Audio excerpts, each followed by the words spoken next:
Muy buenas noches, estimados seguidores de Alivio Talks, la actividad de Facebook Live que Alivio, la plataforma multinacional de teleconsultas, auspicia y presenta todos los lunes a las 7 de la noche. Como es de conocimiento de toda la comunidad, el 14 de noviembre es el Día Mundial de la Diabetes. Y como tal, el día de hoy, como estaba programado, vamos a realizar una actividad donde vamos a conversar sobre esta enfermedad y especialmente, y es el punto que queremos incidir, y para ello va a ser importantísimo sus preguntas, sus comunicaciones, de poder recibirlas, en los avances que se dan en el manejo de esa enfermedad crónica que puede ser controlada, pero que requiere evidentemente un importante control para gozar una calidad de vida en los subsiguientes años después de diagnosticar esa enfermedad. Señalarle que diabetes mellitus es una enfermedad de presencia a nivel mundial. En el Perú es la tercera causa de muerte en nuestro país.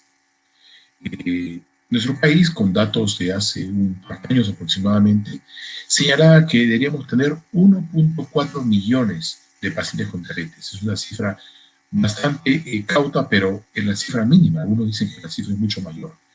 El problema es que de esos 1.5 millones aproximadamente de pacientes con diagnóstico de diabetes, solo la mitad sabían que la padecían. Por eso es una enfermedad que, a diferencia de otras, no da a veces grandes síntomas, ¿no?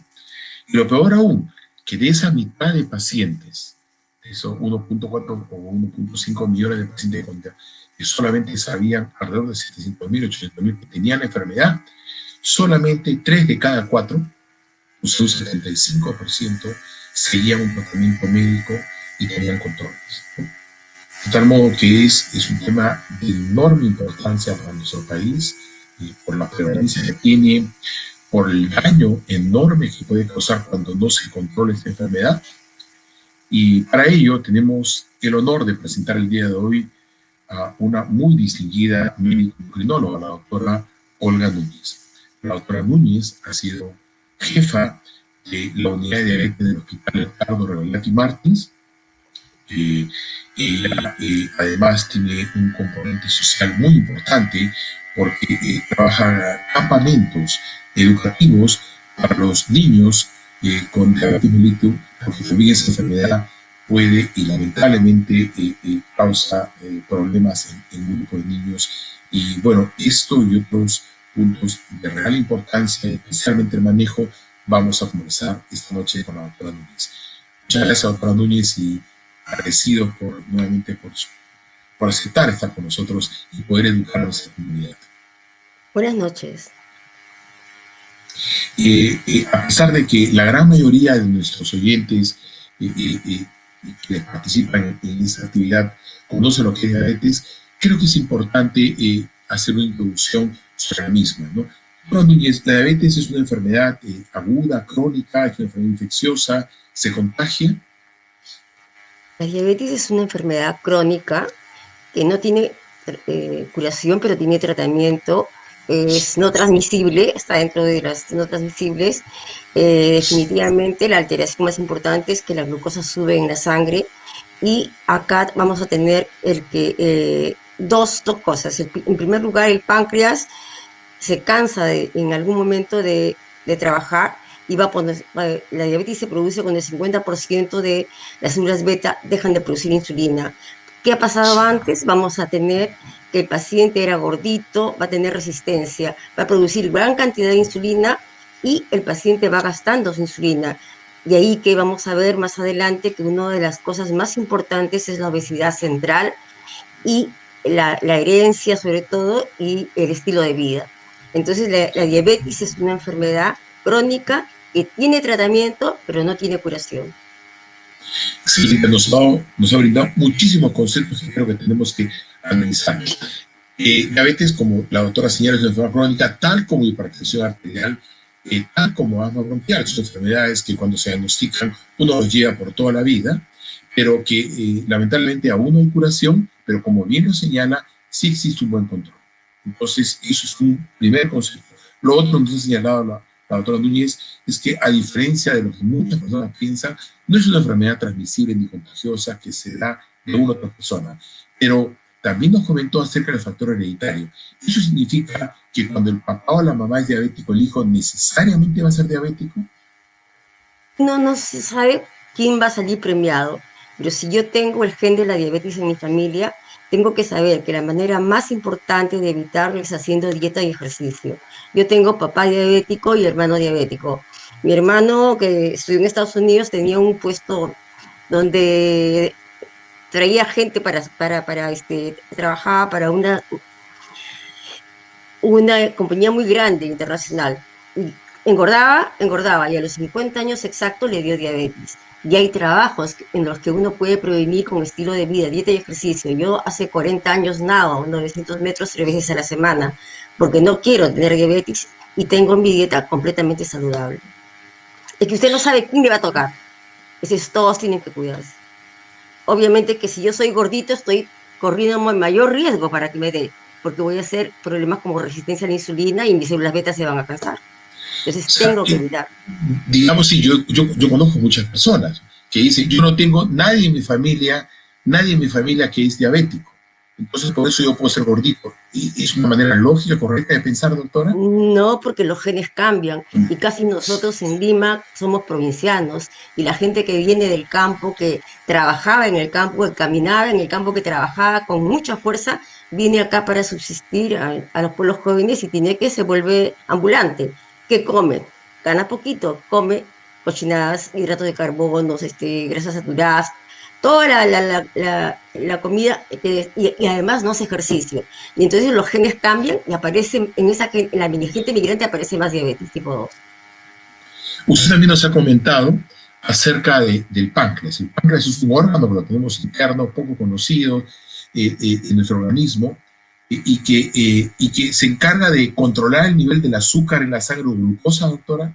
Sí, es muy interesante. El páncreas produce insulina, pero para poder entender cómo es la diabetes, todos los alimentos que como se convierten en glucosa. A nivel del intestino, la glucosa pasa a la sangre y el páncreas inmediatamente tiene un sensor y produce insulina. El gran problema de la diabetes es que a la persona le crece en la cintura abdominal por encima de 88 en las mujeres y 94 en los varones.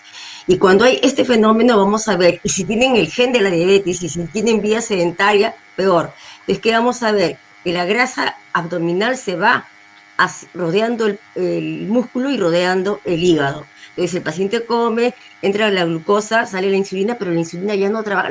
La función de la insulina es ir a un receptor y permitir que la glucosa entre.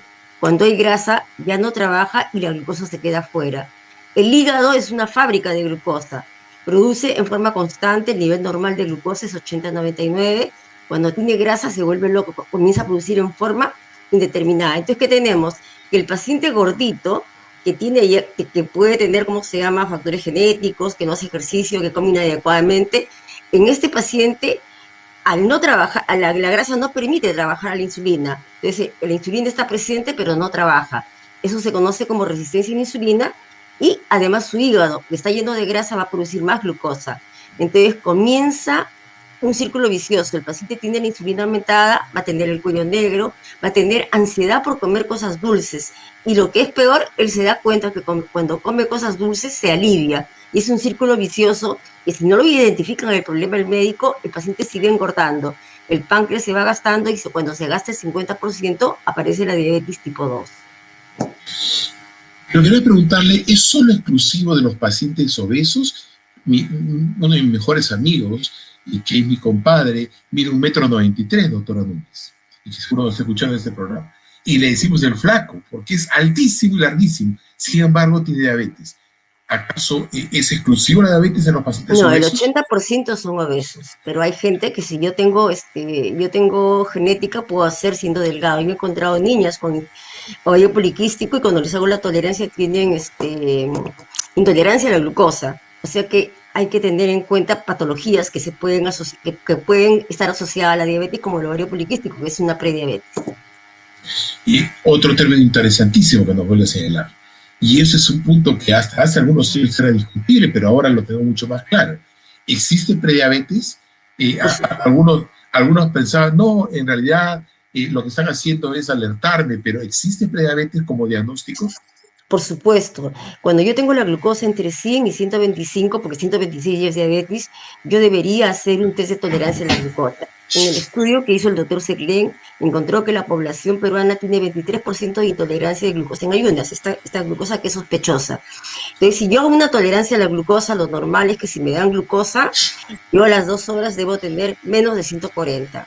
Si mi glucosa después de 2 horas, después de una carga, se queda entre 140 y 199, el paciente tiene intolerancia a la glucosa o prediabetes. Y si tiene más de 200, tiene diabetes. Ahora, lo más importante, hay múltiples trabajos que han demostrado que los pacientes prediabéticos tienen la posibilidad de evitar ser diabéticos. Por eso es que es tan importante identificar este estadio. Hay trabajos hechos tanto, vamos a hablar del Diabetes Prevention Program que se hizo en Estados Unidos, donde el 50% eran americanos y el otro 50% minorías, porque en Estados Unidos las minorías tienen mucho más diabetes que los gringos, ¿no? Entonces, cuando se hace tres grupos, en un grupo mayores de 65 años a los que se les da dieta, ejercicio y se les da 150 minutos de ejercicio y se les pone como meta bajar 10% de su peso. A los jóvenes de 45 se le da la metformina, que es una pastilla muy usada en resistencia a la insulina, que va a estar presente siempre en todos los diabéticos, que tiene la facultad de hacer trabajar al receptor y hacer hace entrar la glucosa dentro del músculo y hace que el hígado no produzca glucosa. Baja la glucosa y gracias a eso baja la insulina y el paciente no tiene, le disminuye el apetito y podemos manejar, ¿cómo se llama? Hacer un plan adecuado con el paciente para que pierda peso. Pero en estos pacientes, por ejemplo, a los 4 años, que eran prediabéticos, se les hizo una tolerancia a la glucosa cada 6 meses, pero a los 4 años se cortó el trabajo. Los menores de 44 años que se les hizo la tolerancia, ¿cuánto evitaron? Acá teníamos que ver cuántos habían evitado la diabetes. Evitaron solamente el 32%. Los viejitos que hicieron dieta, ejercicio, 150 minutos de ejercicio y bajaron 10% de su peso, evitaron un casi 60%. Entonces, este trabajo nos demostró que la dieta y el ejercicio es más potente en evitar la diabetes que para tomar pastillas. Por eso es que es muy importante el cambio de estilo de vida. Y hay 3 trabajos que refrendan esto, el trabajo chino y el trabajo de los finlandeses. Tienen exactamente el mismo resultado. Mira lo interesante que es, porque a veces nosotros pensamos, bueno, hay un grupo que no le gusta tomar medicamentos, pero hay otros que dicen, bueno, no cambio mi estilo, las pastillas deben hacer trabajo.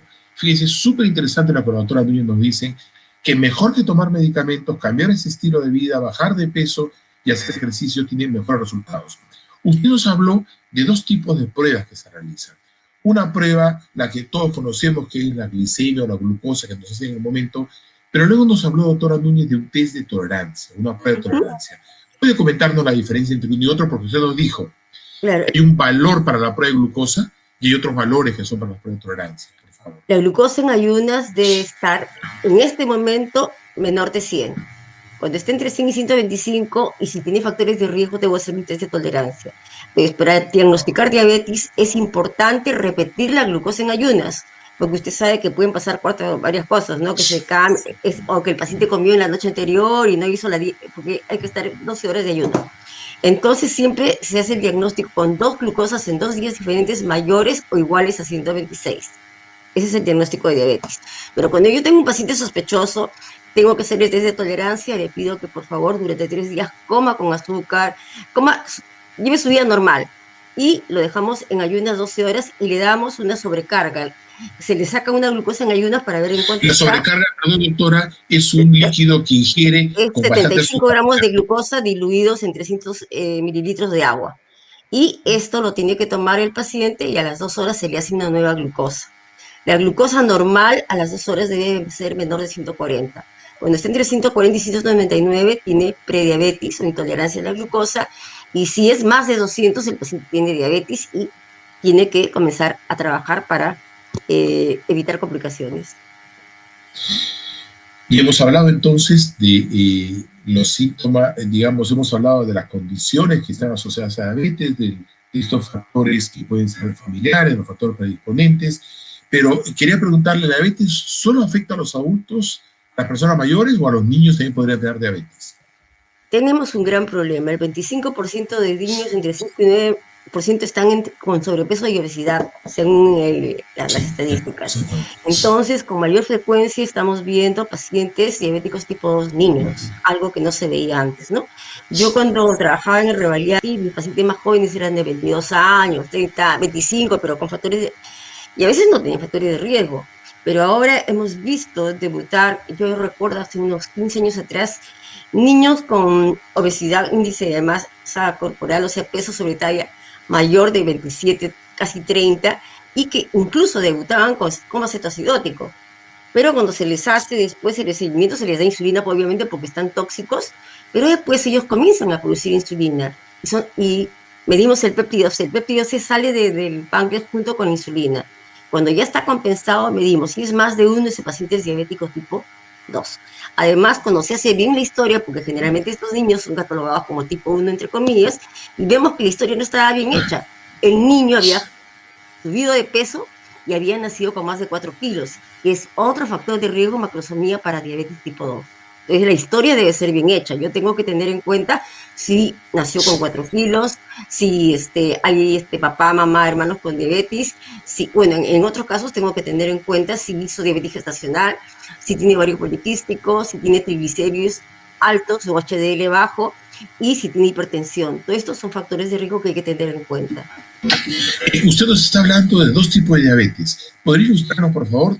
Diabetes tipo 1, señaló, y diabetes tipo 2. ¿Son diferentes? Completamente diferentes. En el tipo 1 es una enfermedad autoinmune, el niño nace o sea, nace susceptible a hacer esta enfermedad.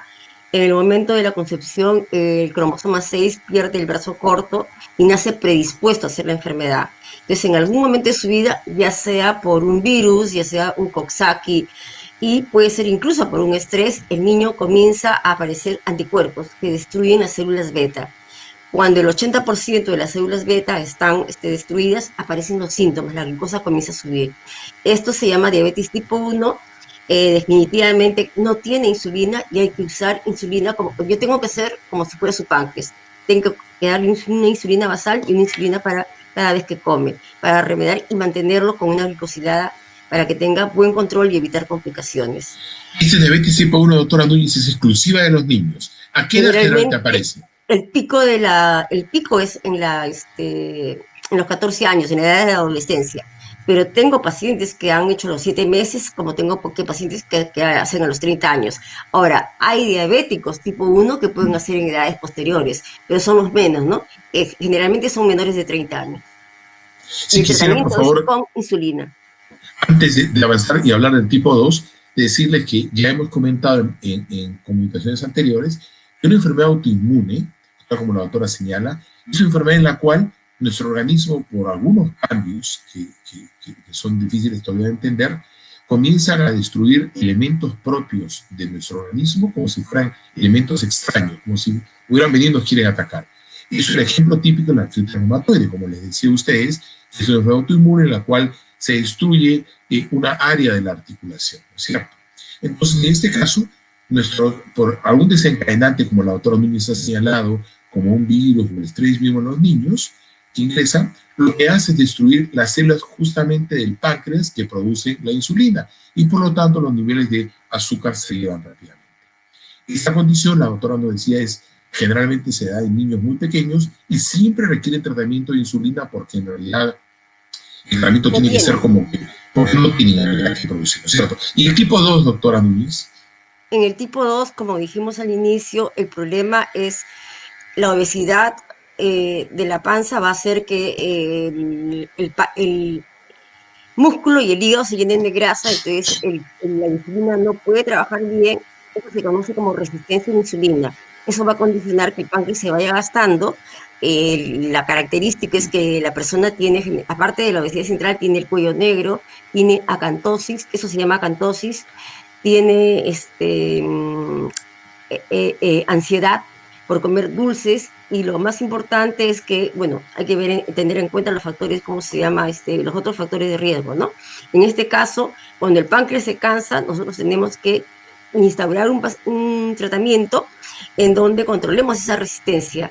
el primer tratamiento para el diabético tipo 2 va a ser la metformina, que es una droga muy, es barata y que va a corregir, va a hacer que el receptor trabaje y que el hígado no produzca. Va a bajar la insulina y al principio me va a ayudar incluso a manejar el apetito. Lo importante es saber que los pacientes diabéticos tipo 2 deben estar bien controlados desde un inicio. ¿Por qué? Porque si no, a medida que estén mal controlados, a los 3 años van a necesitar otro tipo de tratamiento. Y cuando yo estaba en el Revalviati, pacientes con 14, 15 años maltratados en los policlínicos necesitaban hasta 4 medicamentos diferentes. En este momento el abanico de oportunidades para tratamiento es inmenso, pero el costo también es muy grande. Bueno, quería justamente preguntarle acerca de los síntomas. Usted nos ha adelantado ya algunos signos que presentan los pacientes, pero lamentablemente esta sensación, bueno, esta condición de obesidad, esta condición de las lesiones que usted nos señala en el cuello, muchas veces las dejan de pasar de lado y llegan a la emergencia más bien cuando están descompensados. ¿Cuáles son los signos en los cuales generalmente presentan estos pacientes Cuando la glucosa cuando, está por cuando debutan, encima, ¿no? claro, cuando la glucosa está por encima de 200, el paciente comienza a botar la glucosa por el riñón. Entonces orina cada rato, se deshidrata y tiene mucha sed. El cerebro ordena que tenga sed. Luego, como la insulina no trabaja, lo que el paciente está perdiendo es su masa muscular. Es como si estuviera en ayunas y tiene un hambre, tiene cansancio, puede tener infecciones recurrentes y generalmente es un paciente que puede tener visión borrosa y en algunos casos, ¿cómo se llama? Generalmente, ¿cómo se llama? Estos síntomas se llaman las 4P: polidipsia, poliuria, polifagia y pérdida de peso. El peso ¿cómo se llama? Es uno de los marcadores más importantes, porque si la diabetes es digamos, si un paciente ha perdido 10 kilos, yo ya sé que ese paciente está tóxico y tengo que, así sea, ¿cómo se llama? Tipo 2, comenzar con insulina el tratamiento. Ahora, en la práctica, yo he trabajado mucho en despistajes en pueblos jóvenes, he ido como 5 años a este cementerio que cerraron esta vez acá en Villa María, porque la gente iba, nosotros llevábamos medicamentos y usted puede encontrar gente con 400 que no tiene síntomas, porque se han acostumbrado a vivir con la glucosa alta y lamentablemente ya los diagnostica usted con complicaciones. O sea que acá es muy importante tener en cuenta factores de riesgo para que sea diagnosticada a tiempo. O sea, hay gente que no tiene síntomas, vive feliz con 200, 300. Usted diría que, igual que la presión arterial, que se mide evidentemente con mucho más frecuencia que los niveles de glucosa, ¿en algún grupo poblacional debería hacerse controles periódicos de los niveles de Bueno, glucosa, si yo doctora? tengo factores de riesgo, debería hacerme las glucosas a partir de los 40 todos los años. Si no tengo factores de riesgo, cada 3 años, después de los 45 años. Pero obviamente, si yo tengo el cuello negro, tengo la panza, debería hacerme ver por un endocrino para que me haga un test de tolerancia que es mucho más fino. Eh, eh, Usted también nos comentó acerca de un factor importante, es que el niño nazca con un peso, llamamos macrosómico, un peso arriba de los 4 kilos. Esto es algo que debe llamar la atención porque Por mucha supuesto, gente sabe cuánto peso nacer, ¿no? claro, esos niños que salían en la televisión con 7 kilos, todo, ¿no? Que hacen noticia. Bueno, definitivamente cuando el niño nace con más de 4 kilos es porque la mamá hizo diabetes gestacional y no fue diagnosticada. Generalmente la diabetes es un estrés para el embarazo. Entonces tenemos que la paciente normalmente durante el embarazo debe, ¿cómo se llama? A partir de la semana 20, el niño se está formando, las glucosas son muy bajas. Una glucosa de 98 ya me debe llamar la atención. A partir de la semana 20 se producen un montón de hormonas, sobre todo el lactógeno placentario, que va a actuar contra la insulina. Y esto, ¿qué pasa? El páncreas de cualquier persona normal va a aumentar en sus células para compensar esta resistencia a la insulina. La persona que ha nacido predispuesta a hacer diabetes no hace esto y va a tener va a tener glucosas altas y el niño responde con insulina alta y el niño va creciendo, es como un factor de crecimiento y el niño por eso nace con 4, 5, si no ha habido un adecuado tratamiento. Un niño de 4 kilos tiene factor de riesgo para diabetes, igual a mamá. La mamá en 10 puede hacer diabetes tipo 2 si es que no cuida su peso y su alimentación y su peso. Entonces, eso es lo que se llama diabetes gestacional. Entonces, el niño de 4 kilos ha nacido en un ambiente muy malo y es por eso que va a ser diabetes tipo 2. O sea, es un factor de llamar la atención no solamente a este niño futuro, sino a la madre, porque potencialmente puede hacer diabetes posteriormente.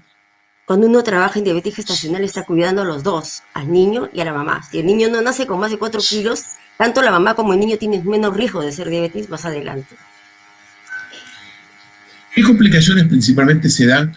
Bueno, hay muchos, usted nos señala que hay un grupo lamentablemente, de pacientes con diabetes que ni saben su diagnóstico, como la introducción Sí, que señale, pero existen otros que tienen diagnóstico, pero no se tratan y no se controlan, ¿no? ¿Qué complicaciones, y no es que queramos asustar, pero qué complicaciones potencialmente las puede causar la diabetes, el nivel alto de glucosa en la complicaciones, sangre, ¿no? sí. Microvasculares, ojos, riñones y pies. Hay ceguera, hay insuficiencia renal que termina en diálisis y hay amputaciones. Ahora, en diabetes tipo 2 la primera causa de muerte es el infarto. Y tenemos, ¿cómo se llama?, hígado graso, tenemos otras complicaciones, pero estas son las más frecuentes y sobre todo cuando se toman las arterias grandes, tenemos, ¿cómo se llama?, definitivamente el infarto y, de hecho, cuando yo tengo metas de control, tengo que controlar no solamente la glucosa, tengo que controlar la hipertensión porque pueden hacer accidentes cerebrovasculares, tengo que controlar el colesterol bueno, el colesterol malo y los triglicéridos. Y además la presión debe estar por debajo de 135,85. Una presión de 140,90 me está hablando ya de hipertensión. Por lo tanto, no hay que ser solamente glucosa, hay que ver los otros factores de riesgo que son muy importantes de ser controlados. ¿Cómo controla usted a sus pacientes, doctora? Sus pacientes que tienen diagnósticos, que usted le da su medicación, que además usted les recomienda antes que la medicación, como bien lo ha señalado, hacer ejercicio, cambiar el estilo de vida, bajar de peso. ¿Cómo controla? ¿Tiene algunas pruebas, algunos exámenes, con lo cual le permite saber si realmente el paciente está Claro, bien controlado de su diabetes? yo le pido hemoglobina glicosilada al inicio y cada 3 meses. La hemoglobina glicosilada es una hemoglobina que se une a la glucosa por una hormona enzimática. Te voy a traer el cargador, ¿ya? ¿Me podré explicar un Sí, ratito? claro que sí, por favor. Estamos con la doctora Olga Núñez, médico endocrinólogo, conversando justamente en relación al Día Internacional de Diabetes, sobre los avances en el manejo de la diabetes. Como ya hemos comentado, perdón, la gran importancia de prevalencia en nuestro país, más de o alrededor de 1.5 millones de pacientes con diabetes, que de ellos un porcentaje importante lamentablemente no tiene el diagnóstico, y que dentro de aquellos que están diagnosticados, no todos siguen un tratamiento correcto. Nos ha señalado que esta enfermedad se clasifica en dos enfermedades en realidad absolutamente diferentes. Una tipo 1, que generalmente aparece en la niñez y que siempre requiere tratamiento con insulina, y otra diabetes tipo 2, que es una enfermedad más bien de aparición un poco más tardía y que básicamente está asociada, es así, a factores de tipo familiares, hereditarios y de predisposición, específicamente con sobrepeso, sobre todo lo que se llama la obesidad central. Esa es donde el factor más importante que se ha evaluado es acerca del perímetro abdominal. Nos ha señalado también sobre este tipo 2 de que otros factores importantes son justamente la falta de Cargador, ejercicio, listo. ¿no? Y que además se puede asociar a lo que se De denomina abajo. diabetes gestacional, en la cual existen cambios importantes en el peso del recién nacido y que es un aviso no solo para ese niño a futuro que pueda hacer este tipo de diabetes tipo 2, sino también para la madre que potencialmente podría tener este tipo de complicación. La autora también nos señaló que las principales complicaciones que el diabetes puede causar, tipo 2 especialmente, es el infarto del corazón, infarto del miocardio, que es la principal causa de mortalidad, que puede causar cuando no se controla ceguera, que puede causar insuficiencia renal también como una causa muy importante de complicación. Y nos señalaba que siendo una enfermedad crónica que nos va a acompañar toda la vida, sí existe control para esta enfermedad. No existirá curación, pero sí existe control, ¿no? Y nos estaba justamente comentando, creo que ya podemos volver a comunicar con la doctora Núñez, acerca de la hemoglobina glicosilada como un elemento clave en el Eh, control y seguimiento de los normal, pacientes. Normalmente la glicosilada es 6,2, cuando un paciente es diabético ya está en 6,5. Entonces, los valores me van a decir a mí cómo está el control, o sea, es el control de calidad para mí cuando digo, ahí no hay, porque en la época en que yo era joven, me acuerdo que los pacientes eran unos artistas, ¿no? Hacían la dieta, todo, y la glucosa salía perfecta. Sí, Entonces, claro. ahora Al sabemos que control. sí, era la muerte. Sí. Entonces, el problema era que terminaban complicados y eso era muy lamentable. Ahora, O sea, llegaban nosotros ellos, normalmente la se glicosilada, preocupaban, doctora Núñez, se preocupaban para el control con usted y en esos días hacían la dieta y llegaban con buenos niveles. ¿Cuál es la diferencia de glicosilada? ¿Qué información agrega claro, usted la hemoglobina glicosilada? la glicosilada me da el promedio de las glucosas. Entonces, si está en 9, por ejemplo, yo tengo que usar dos medicamentos y si el paciente ha perdido 10 kilos, yo sé que está tóxico, que este páncreas está agotado. Entonces, tengo que usar insulina. O sea, la insulina no es que la voy a usar para siempre, sino que necesito que ese páncreas descanse y luego le voy a dar su tratamiento oral. Ahora, la glicosilada es muy importante porque hay estudios, tanto hechos en diabéticos tipo 1 como en diabéticos tipo 2, que si yo quiero evitar complicaciones en el corazón, no, en el corazón, no, en los riñones, en los pies y en los ojos, la glicosilada debe estar por debajo de 7%, quiere decir que el promedio debe ser 150. Ahora, para el corazón se pide un poquito menos, 6,5, que eso se le pide a la gente joven porque queremos que tenga calidad de vida y que lleguen a los 70 años, ¿no? Ahorita estamos viviendo hasta los 80. Cuando yo tengo un paciente joven, le digo, ¿cómo quieres llegar tú a los 80 años? Entonces, eso va a depender de cuánto empeño ponga en su control. Ahora, definitivamente, la glicosilada no tiene valor si usted, el paciente está anémico, porque me permite, ¿cómo se llama?, orientar al paciente que tiene que esforzarse más o felicitarlo, porque acá hay que saber negociar. Y cuando las cosas están bien, el paciente no es tan fácil hacer dieta, tomar las pastillas. Eso uno Sí, tiene que claro. ponerse en el lugar del paciente y a estimularlo, motivarlo bastante, ¿no? Ser bastante, decirle que en realidad, mire, las complicaciones son muy costosas. Hay 500 millones de diabéticos en este momento, 4 millones se mueren al año, y de esos 4 millones, la mitad mueren por debajo de los 60 años. Entonces, como usted comprenderá, la diabetes me quita años de vida, y sobre todo calidad de vida. ¿Se imagina usted que es estar en diálisis, que es estar amputado? Es un trastorno total, no solamente para el paciente, sino para la familia. Y hay que pensar en eso, en el impacto que tienen estas complicaciones. Alicia nos pregunta qué recomendaciones deberían considerarse en pacientes con más de 20 años de diabetes tipo 2. Eh, bueno, yo me imagino que ella es un experto manejando su diabetes, y sobre todo a mí me encanta que ellos tengan el autocontrol, que ellos se hagan un control en el desayuno, otro control 2 horas después del almuerzo, otro control 2 horas después de la noche. Estos controles ayudan al inicio a ver qué alimentos tienen la glucosa. De otra manera, me permite, cuando yo pierdo el control es porque tengo definitivamente una infección, si es que no he comido, ¿no? Ahora, lo importante es que ahora, en este momento ya existen sensores. El monitoreo continuo de glucosa, que son unos aparatitos que miden 288 glucosas en 24 horas. Lamentablemente, que lo usan los niños, los tipo 1, pero no tiene acceso. Acá en el Perú no hay y salen caros, tienen que traerlo del extranjero. Pero hincarse el dedo, yo le saco la cuenta, ¿cuántas chelas te tiras tú al mes? Las tiras no son tan caras, solamente que se hagan días interdiarios, ¿no? Y les pongo sus metas, su control. Para mí me gusta menos de 160 a las 2 horas, porque 180, los gringos es 180. Si yo sé que el promedio debe ser 150, 160 me parece. Ahora, las metas de control también tienen que estar de acuerdo a si el paciente está complicado y si es viejito. Uno tiene que tener mucha tolerancia en estos casos porque una hipoglicemia en un adulto mayor le puede producir problemas de ACV y infarto. Entonces tengo que individualizar el tratamiento. Eh, Sonia nos pregunta qué opinión le merece reemplazar una comida por un vaso de leche lucerna. La glucerna tiene 200 calorías. Es perfecto si yo voy a evitar mi desayuno o no voy a comer de noche. Pero si a mí, claro, lo que pasa es que la televisión es engañosa, ¿no? Ellos dicen, voy a tener un buen control utilizando la glucerna. No, cuando el señor le digo, si usted está gordito, ¿cómo va a comer 200 calorías más? Se va al diablo el tratamiento.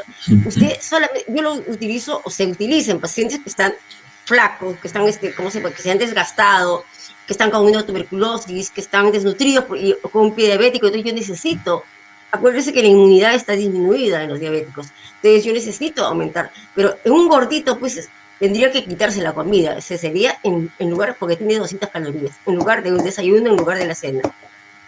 Sí, eso justo me preguntaba. Reemplazar la cena por un vaso de este producto, ¿no? Podría ser Eh, posible. Perfecto. Tengo otra pregunta. Cuando a uno le diagnostican diabetes, ¿ya no puede comer nunca más un chocolate, por ejemplo, o dulces? Yo trabajo con niños y tú dices a los niños, ¿cómo se llama? Los hago subir, trabajar kilómetros porque vamos por todas las playas que están ahí. Ellos hacen sandboard, suben, ¿cómo se llama? Tenemos que caminar un montón para que se tiren por la arena. Y ese día, por ejemplo, les damos, ¿cómo se llama? Pan con chicharrón, pan con tamal. Ellos aprenden a que hay cosas que se pueden hacer cuando uno hace ejercicio fuerte. Entonces, si los niños son recontra inteligentes, juegan el doble de básquetbol y ya hacen así hipoglicemia y le tienen que Obviamente que si yo me compro un chocolate.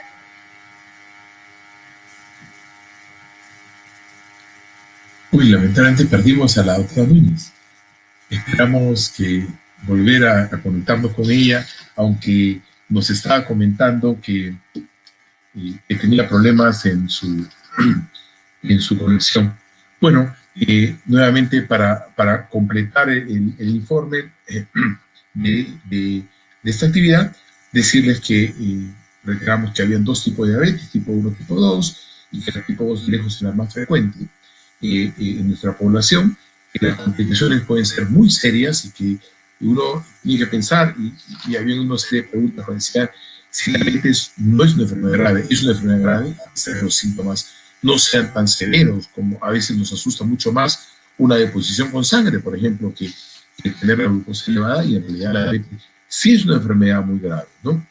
El otro concepto que creo que era importante señalar, obesidad es un factor importantísimo para predisposición, y si saben ustedes que tienen un antecedente en la familia de alguien que haya tenido diabetes, más aún cuidarnos de manera muy importante, el control del peso, el ejercicio, y además señalar que en la actualidad se puede realizar ese tipo de pruebas que nos permiten diagnosticar lo que se denomina ahora prediabetes, que es el estadio previo a que nuestro páncreas, que es el órgano que controla el azúcar en la sangre de glucosa, pueda dañarse, ¿no? Este es un factor muy importante.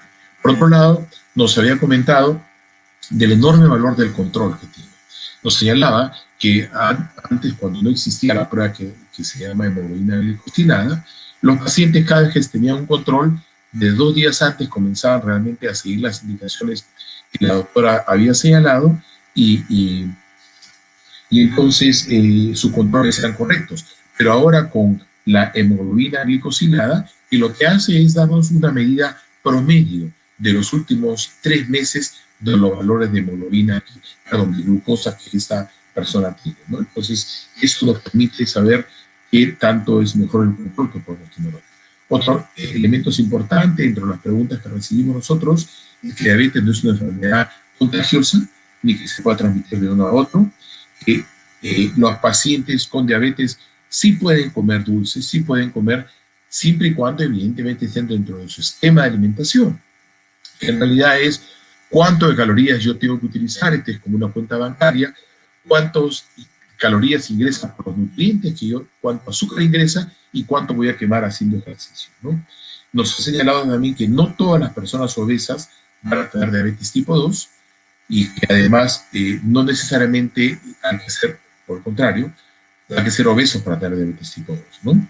Entonces, la conclusión es de que esta es una enfermedad crónica que no tiene curación, pero que puede ser bastante bien controlada, sobre todo cambiando los estilos de vida y que implican realizar actividades físicas, no sedentarismo, y además tener una alimentación adecuada.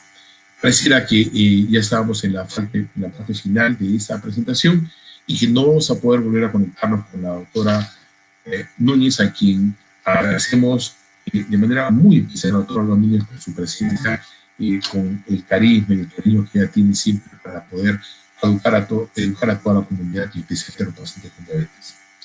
Deseamos agradecerles, anunciarles que la próxima semana se celebra el Día Mundial de la Pediatría y como tal tenemos el honor de presentar a uno de mis maestros en pediatría, el profesor José Tantaleana Fieno, con quien conversaremos la próxima semana sobre un tema que muchos nos han solicitado, porque como ustedes saben, alivio escucha con el corazón.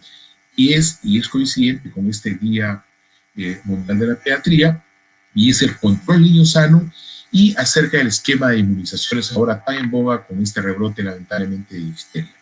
Los esperamos el próximo lunes, lunes 16 a las 7 de la noche, como siempre, para justamente con el doctor Tantaleán poder conversar sobre este tema. Y tenemos a la doctora Núñez, que nos volvimos a conectar. Justo, doctora Núñez, está su audio en mute, está apagado. Si pudiera activarlo, por favor, el audio.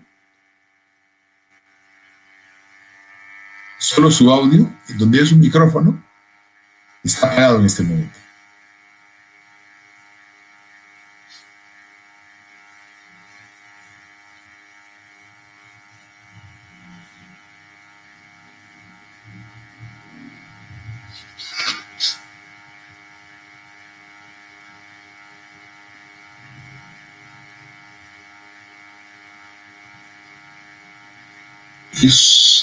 Es un botoncito que parece como un micrófono. Ahora sí, perfecto, la tenemos. Usted nos está hablando de una manera súper práctica de la importancia del control, ¿no? Y estamos comentando acerca de que sus niñitos chocolate. Cuando... Exactamente, el chocolate, sí. El problema es, por ejemplo, que sale el panetón para diabéticos y la persona se come todo el panetón. Entonces, yo les digo a los chicos, o a la gente también, yo tenía en el hospital, yo trabajaba en un club de diabéticos 20 años y los viejitos me decían, pero mañana es mi santo, no hay problema, le decía, todo día bacán. Entonces tú pruebas un poquito de todo. Te vas al hueco, te compras tus discos y bailas con todo el mundo 2 horas y se acabó el problema. O sea, el ejercicio me permite comer más. Entonces la gente tiene que ser inteligente. Si yo me quiero dar un gustito, tengo que hacer más ejercicio. O sea, eso se llama negociar. Porque no, la vida no puede ser blanco y negro. Si es mi santo, pues tendré, pero no me puedo comer todo el chocolate. Invito. Perfecto. Finalmente, doctora Núñez, ¿las personas con diabetes tienden a enfermarse, resfriarse más que el resto? ¿Sus defensas bajan? Siempre y cuando estén mal controlados. Cuando están mal controlados, las defensas bajan. O sea, tenemos células que salen como los soldaditos a defenderlos en el momento de ¿no? Esos no trabajan adecuadamente cuando la glucosa está alta. Por eso es muy importante que el paciente se mantenga dentro de una glicosilada de 7%, que es 150, para evitar estos problemas. Bueno, todos estamos muy agradecidos con su presencia. No, al contrario, disculpe el mal rato que le he dado. No, por favor, para nada. Más bien, yo quisiera que usted nos diera sus recomendaciones finales para este programa, para toda la audiencia que no solamente en tiempo real nos escucha, sino que después hace muchas reproducciones de esta actividad, porque estos videos van a ser colgados tanto en Facebook de Alivio y también en YouTube, en la página de Alivio. Adelante, doctora, por favor. Miren, la diabetes es una enfermedad crónica que tiene consecuencias devastadoras y trágicas, pero que se pueden evitar. Si yo desde el inicio trabajo junto con un médico, porque yo siempre he dicho, la persona más importante en el tratamiento es el paciente. Es el que va a comer, el que va a tomar la pastilla, va a hacer el ejercicio, va a hacer la trampa. Entonces necesitamos buscar un médico con el que yo tenga muy buena relación y sobre todo que tenga educación. Yo a mis pacientes lo primero que hago es explicarles qué es la diabetes, todo con dibujitos. Tengo un video ¿cómo se llama?, de prediabetes en el YouTube.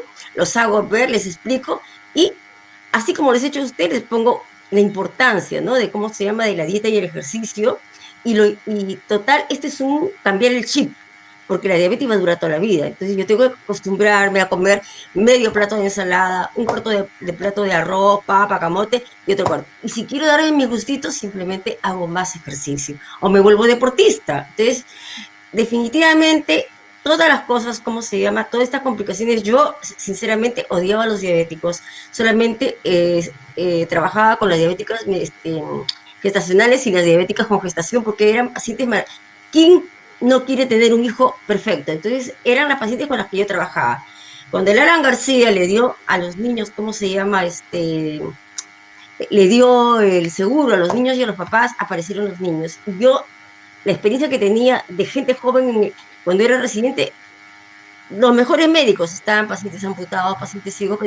Entonces comencé a hacer educación. Con estos chicos los traje a mi casa y hice la Asociación Juvenil de Diabéticos. ¿Por qué? Sin educación no hay tratamiento. Es la parte más importante porque necesitamos que el paciente trabaje junto con uno y eso es lo más importante, entender por qué tengo que hacer ciertos sacrificios, que no son sacrificios, porque la dieta saludable es buena para todos. Hay medicamentos nuevos, hay insulinas nuevas, todo esto no tiene ningún valor si el paciente no pone de su parte lo más importante, que es la actitud y la voluntad. Muchísimas gracias, estamos muy agradecidos, esperamos pronto volver a conversar con usted sobre este tema que es tan importante para educar a nuestra comunidad. Muchísimas gracias, doctora Núñez. Gracias, hasta luego. Un placer. Y nuevamente agradecemos a la doctora y les recordamos el próximo lunes 16 de noviembre, como señaló el profesor José Tantalián, nos acompañará con el control de niños sano y especialmente conversaremos acerca de vacunas y este rebrote de difteria que tanto ha preocupado a toda la comunidad. Muchísimas gracias y nos encontramos el próximo lunes a las 7 de la noche. Buenas noches.